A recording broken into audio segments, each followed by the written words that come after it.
샬롬 샬롬 샬롬 샬롬. 하나님 사랑합니다. 여러분 주 안에서 사랑합니다. 열왕기상 4장 말씀이죠. 29절에서 34절 지혜의 사람 솔로몬에 대해서 함께 나눕니다. 4장은 34절까지 내용 전체가 있습니다. 29절에서 34절을 중심으로 지혜의 사람 솔로몬에 대해서 보도록 하죠. 29절에 하나님이 솔로몬에게 지혜와 총명을 심히 많이 주시고 또 넓은 마음을 주시되 바닷가에 모래같이 하셨다. 솔로몬의 지혜가 동쪽 모든 사람의 지혜와 애굽의 모든 지혜보다 뛰어난지라.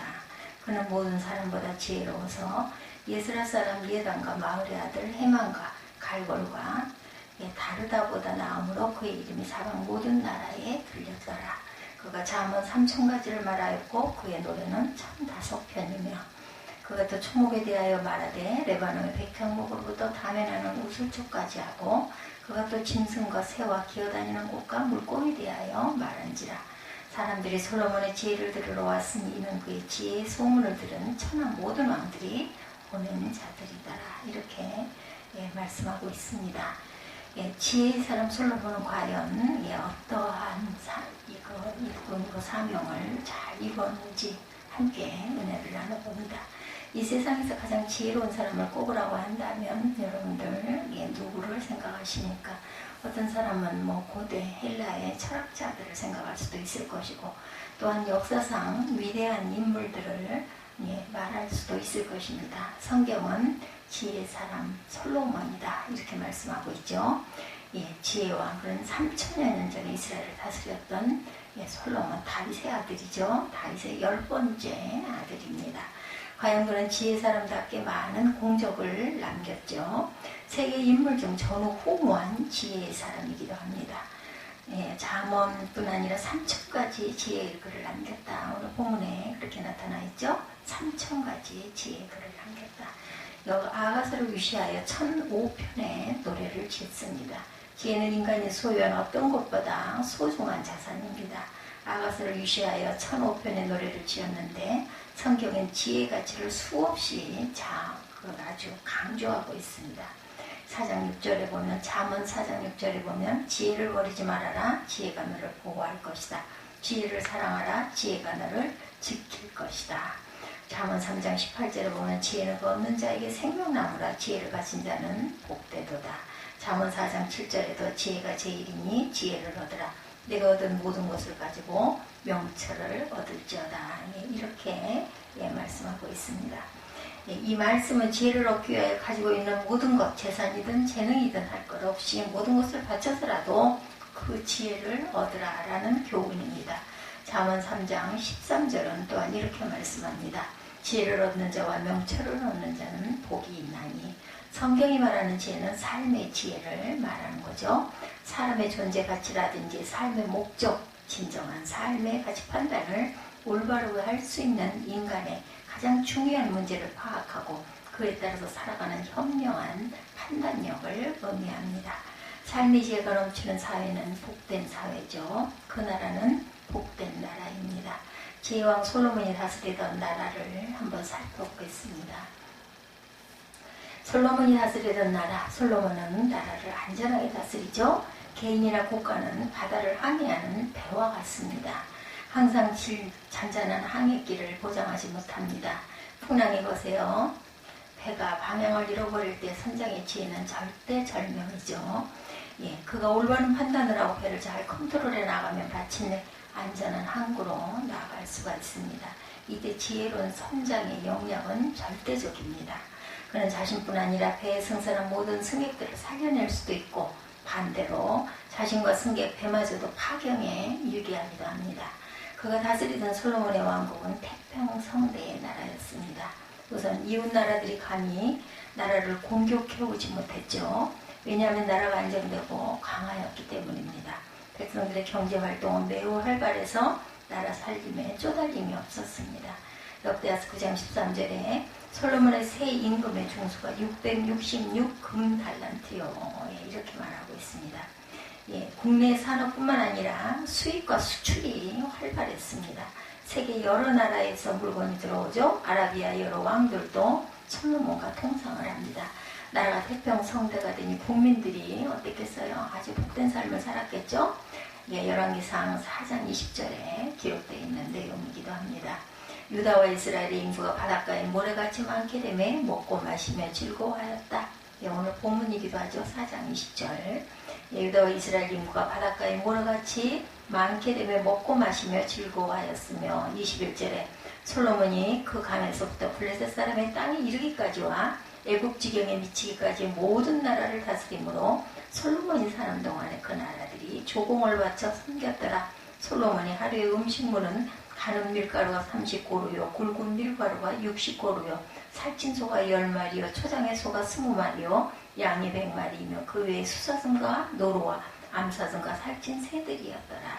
이렇게 많은 음식을 해서 먹을 수가 있었다라는 거죠. 솔로몬이 먹는 하루의 음식물이 이걸 솔로몬이 혼자 먹었겠습니까? 공에 있는 많은 사람들이 아마 나누어서 먹은 그런 분량이지 싶습니다. 유다와 이스라엘의 인구가 바닷가에 모래같이 많게 되매 먹고 마시며 즐거워하였다. 그런데 이러이러하게 하루에 필요한 음식물들을 이렇게 가졌다. 국가의 운명과 마찬가지로 한 사람의 운명은 그 사람의 삶을 이끌어가는 내면적 인격, 인품, 지적인 판단력, 소신과 능력 등에 따라서 결정이 됩니다. 개인에게 좋은 환경이 주어질 때 그 환경을 잘 활용하면 성공적인 삶을 영위하죠. 그러나 아무리 여건이 좋고 배경이 좋아도 그것을 제대로 사용하지 못하면 패가 망신을 하게 됩니다. 한 나라의 운명도 마찬가지죠. 국가가 나아가는 길은 항해하는 큰 배와 같습니다. 순풍을 만난 배와 같이 순항할 때도 있고 또 때로는 바다의 태풍을 만나기도 합니다. 예기치 못한 암초가 나타나서 순식간에 배에 큰 구멍이 날 수도 있습니다. 물에 잠겨 영원히 수면에 떠오르지 못할 수도 있죠. 우리는 지난 긴 역사를 되돌아볼 때 지상에 존재하는 대국들이 어느 날 지도상에서 사라져버리는 경우를 종종 봅니다. 국가가 나아가는 길은 항해하는 배와 같다라는 것. 어려운 국난의 때가 수도 없이 항해하며 가는 길을 막아섭니다. 그것은 전쟁의 풍랑일 수도 있고 재난의 역경일 수도 있죠. 이때 나라의 운명은 통치자의 손에 의해서 그 운명이 결정됩니다. 솔로몬의 지혜는 그의 개인적인 한 삶을 위해서만 필요한 것이 아니었죠. 국가의 운명이 그의 손에 의해서 결정될 때마다 그는 가장 지혜로운 판단으로 나라를 바르게 이끌어갔습니다. 그런 의미에서 지혜로운 왕을 섬기는 나라의 백성들은 복된 백성들이죠. 우리는 10여 년 이상 북한의 동포들이 300만이나 굶어 죽어나간 것을 듣고 또한 실제로 보기도 합니다. 뉴스를 통해서. 같은 한반도에 자리 잡고 살아가는 남한에서는 쌀이나마 돌아가고 너무 잘 먹어서 살을 뺀다고 복석을 떨 때 북쪽에서는 먹지 못해서 이렇게 죽어가죠. 남한은 북한과 달리 하늘에서 양식이 떨어져서 그런 건 아닙니다. 나라를 독재 정치로 통치하며 인민들을 10년 이상 군대 생활을 하게 하고 개인의 거주의 자유와 표현의 자유 무엇보다 종교의 자유를 인정하지 않고 재산권을 정보화가지고 철권 통치를 했던 그 한 사람의 독재자에 의해서 그런 끔찍한 결과가 일어납니다. 지금 북한은 핵으로 남한뿐 아니라 전 세계를 위협하고 있죠. 그 결과로 과연 북한이 더 많은 혜택을 누리고 있느냐? 그렇지 않죠. 분명한 오판입니다. 한 사람의 독재자의 비율을 맞추기 위해서 전 인민이 동원되고 있지만 결과는 세계로부터 고립을 자초하고 경제활동은 봉쇄를 당하고 있고 수입과 수출을 제대로 하지 못하는 고립무원이 되었습니다. 북한의 지도자는 참으로 어리석은 선택을 한 거죠. 그 결과는 아주 참담합니다. 내일을 예측할 수가 없는 혼란 속에서 역사는 도도히 흘러가고 있죠. 나라의 운명이 지도자의 통치적인 결단에 의해서 이렇게 좌우가 됩니다. 흑암, 그리고 빛 이렇게 나뉘게 됩니다. 솔로몬 시대의 유대 나라의 관용은 솔로몬의 지혜로운 통치로 가능하고 나라가 부강하고 또한 백성들이 복된 삶을 살 수 있었다. 이웃 나라가 공격을 하지 못했고 억울한 사람들의 한을 공정하게 풀어주기도 합니다. 솔로몬이 다스리던 나라는 두 번째, 백성들이 억울함을 당하지 않냐고 공정한 대우를 받으며 살 수가 있었다. 뇌물을 주지 않아도 공정한 대우를 받는 사회라면 복된 사회입니다. 솔로몬 왕이 다스리던 나라, 그것은 억울함을 당하지 않고 공정한 대접을 해주는 나라, 그리고 아주 안전한 나라로 이끌어갔던 솔로몬의 이야기입니다. 솔로몬의 명재판 이야기 여러분들 잘 아시죠? 그의 지혜를 발휘해서 어머니의 품에 자기 아이를 찾게 해주는 사건, 왕에게 지혜가 필요하듯이 모든 백성들에게도 지혜로운 삶은 필요합니다. 공정하지 못한 사회는 뇌물의 판결에 영향을 미치죠. 또한 국가의 권력이 개인의 삶에 부당한 손해를 입히기도 합니다. 이런 나라는 결코 복된 나라가 될 수가 없죠. 개인의 삶도 마찬가지입니다. 지혜로운 가정은 가정을 행복하게 만들고, 많은 사람들은 금은보화가 사람들을 행복하게 해준다고 생각하지만, 그래서 수단과 방법을 가리지 않고 그것을 소유하려고 합니다. 그러나 그것은 착각이죠. 결코 금은보화가 사람의 행복을 보장하지를 못합니다. 진정한 행복은 소유가 많은가 결코 비례하지 않죠. 사람이 사람다운 대우를 받을 때 가장 행복한 삶을 삽니다. 서로의 가치를 인정해주고 인정을 받을 때 사람들은 기쁨을 느끼죠. 내가 많은 것을 소유해서가 아니라 남보다 훌륭해서도 아니라 하나님으로부터 지음받은 소중한 생명체이기 때문에 인정을 받고 대우를 받을 때 참된 행복을 느끼게 되는 것입니다. 예루살렘의 베데스라는 못 이야기 여러분들 아시죠? 성경에 그 주변에 많은 사람들이 털을 잡고 있었어요. 특히 환자들이 많았다고 그러죠. 사람들에게 도움을 받게 할 뿐 아니라 어쩌다 물이 소용돌이를 칠 때 제일 먼저 들어가는 사람은 고침을 받는다라는 이야기가 있어서 일생에 한번 올까 말까 한 그 기회를 잡기 위해서 그 자리를 떠나지 못하는 그런 사람들입니다. 어느 날 주님은 이 연못가에 찾아오시죠. 그리고 그 중에 한 사람을 만나십니다. 38년 동안 걸어보지 못한 환자입니다. 남의 도움이 없이는 꼼짝도 할 수 없는 사람이지만 주님은 그를 만나주시죠. 그리고 그를 고쳐 일어서서 마음대로 걸어가게 하십니다. 평생 동안 하늘 가슴에 안고 살던 사람에게 가장 큰 기쁨을 주시죠. 그는 더 이상 억울하다는 생각을 하지 않습니다. 솔로몬의 왕국은 장차 이 말 하나님의 나라를 상징합니다.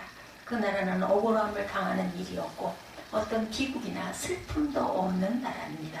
모든 사람이 함께 기뻐하고 찬양하며 즐겁게 영원히 살아가는 나라죠. 사도 요한은 그 하늘나라를 이렇게 설명합니다. 저희는 하나님의 백성이 되고 하나님은 친히 저희와 함께 계셔서 모든 눈물을 그 눈에서 씻기심에 다시 사망의 업과에 통하는 것이나 곡하는 것이나 아픈 것이 다시 있지 아니하니 처음 것들이 다 지나갔다. 계시록 21장 말씀이죠. 그것은 차별 대우를 받지 않는 나라, 병들었다고 버림을 당하는 곳이 아니고 어린아이라고 해서 무시를 당하는 곳이 아닙니다. 배경이 없다고 해서 무관심한 것도 아닙니다. 개인 한 사람 한 사람의 이름의 소중한 생명책에 기록되어 있는 나라, 그리고 하나님은 각 개인의 이름을 다 알고 불러주시는 나라입니다. 가장 공평하게 공정한 나라, 그것은 하나님의 나라입니다. 하나님의 백성으로 인격적인 대우를 받는 나라가 하나님의 나라이고, 솔로몬이 다스리던 나라는 또한 세 번째 풍요의 나라였습니다. 공정한 재판으로 대우를 받는 나라, 그리고 풍요의 나라. 솔로몬의 왕국은 왕뿐만이 아니라 백성들도 모두 부유한 삶을 살았습니다. 왜냐하면 나라가 부강했기 때문이죠. 가난한 나라도 못 막는다, 이런 옛말이 있습니다. 그러나 솔로몬의 시대는 국민 개인뿐만 아니라 나라가 부유했습니다. 많은 세금이 들어왔고 이웃 나라들이 조공을 바칩니다. 그가 얼마나 부유한 삶을 살았는가를 가늠하기 위해 그가 소비한 음식물을 아까 우리가 읽었죠. 솔로몬의 1분 10년이 가루밀가루가 30석, 굵은 밀가루가 60석, 살찐 소가 10마리, 초장의 소가 20마리, 양이 100마리, 그 밖에 사슴과 노루와 살찐 새는 부지기수였다. 하루에 한 달이 아니라 솔로몬이 앉은 보좌는 상으로 만들어 순금으로 입혔는데 보좌 아래 6층계가 있고 보좌 뒤에는 둥근 머리가 있고 앉은 자세의 양편에는 팔걸이가 있고 팔걸이 곁에는 사자가 하나씩 있었고 그 밖에 또 12사자가 있어 6층계 좌우에 시립하고 있었습니다. 솔로몬이 마시는 잔은 정금으로 만들어 금잔이에요. 솔로몬은 금방패 500개를 만들었고 603개짜리 큰 방패 200개, 4kg짜리 작은 방패가 300개가 되었습니다. 솔로몬의 1년 세입금은 총수는 666금 달란트, 영국화폐로 3밀리언 스테링이라고 합니다. 3밀리언, 300만이죠. 그는 은을 돌같이 흔하게 쓰고 백향목을 통나무와 같이 아주 흔하게 썼다고 합니다. 또 솔로몬은 말을 많이 두었죠. 병거가 1400, 말병이 12000, 외양간이 4만이나 되었다고 해요. 솔로몬의 부귀는 크게 달았습니다.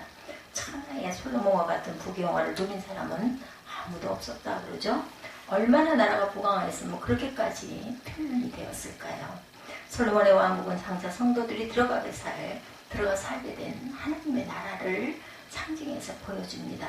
장차 성도들이 들어가 살게 될 하나님의 나라, 하늘나라는 부요한 나라, 여기에 비할 수가 없는 나라죠. 장차 무엇을 먹을까 염려할 필요가 없는 것이죠. 모든 필요한 것을 하나님께서 이미 다 준비해 놓고 기다리고 계시기 때문이죠. 그 나라를 다스리는 분은 가장 지혜로우신 하나님입니다. 그러므로 그의 백성된 그리스도인들은 가장 복된 삶을 누리며 영원히 살게 될 것이죠. 그것은 생명의 에너지가 넘쳐나는 곳, 요한은 천국을 그렇게 묘사합니다. 요한계시록 22장 5절에 보면 다시 밤이 없겠고 등불과 햇빛이 쓸데없으니 이는 주 하나님이 저에게 비치십니다. 저희가 세세토록 왕노릇하리로다. 그곳에는 에너지 걱정할 필요가 없겠죠. 의식주의 문제로 고심할 필요도 없습니다. 먹을 것을 무엇을 먹을까 입을까 이런 염려를 할 수 없는 나라가 바로 천국입니다. 모든 필요한 것이 하나님께 있고 예비가 되어 있기 때문이죠. 무엇을 입을까 먹을까 어떻게 살 것인가 이런 거 염려할 필요가 없습니다. 옷도 헤어지지 않는 옷, 가장 거룩한 세마포, 어디에 살까 주택 염려할 필요가 없죠. 솔로몬 시대의 나라는 장차 우리가 들어가 살게 될 천국을 상징해서 보여줍니다. 지혜왕 솔로몬이 다스렸던 왕국이라면 천국은 지혜의 원천이신 하나님이 친히 다스리는 나라입니다. 예수께서 무엇을 먹을까 무엇을 입을까 염려하지 말라고 말씀하시죠. 그 이유는 하나님께서 성도들의 필요를 미리 아시고 채우신다라는 겁니다. 참으로 힘써 할 일 주님은 누가복음 12장 29절에 너희는 무엇을 먹을까 마실까 구하여 근심하지 말라. 이 모든 것은 세상 백성이 구하는 것이라. 너희 아버지께서는 이런 것이 너희에게 있어야 할 것을 아시니라 말씀하죠. 하나님은 성도들에게 반드시 필요한 것을 채워주실 것을 약속합니다. 시편 37편 25절에 내가 어려서부터 늙기까지 의인이 버림을 당하거나 그의 자손이 걸식함을 보지 못하였도다. 아무런 대책 없이 이 세상에 보낸 사람은 한 사람도 없습니다. 이스라엘 백성을 애굽에서 인도해 내신 하나님께서는 가나안 땅에 들어가기 전에 먼저 광야길을 선택해서 걸어가게 하시죠. 그것은 시내산 광야였습니다. 먹을 양식이 나오는 곳이 아니었죠. 산업단지도 아닙니다. 오직 있는 곳이라고는 모래, 산과 바람 그리고 거친 황야, 그리고 모래사장입니다. 끝없는 그 백성이 가지고 나온 것은 제대로 발효되지 못한 빵 조각뿐이었다고 합니다. 그러나 하나님께서 그들을 40년간 먹이시고 입히셨어요. 무사히 가나안 땅에 들어가도록 모든 필요를 공급해 주시죠. 마찬가지로 하나님께서 오늘도 그의 백성에게 필요한 것을 그때그때 채워주고 계신다라는 것, 이 사실을 바로 아는 자들은 참으로 지혜롭고 복된 사람들. 참된 지혜는 어디서부터? 하나님께서부터 옵니다. 감사하지 않을 수가 없겠죠.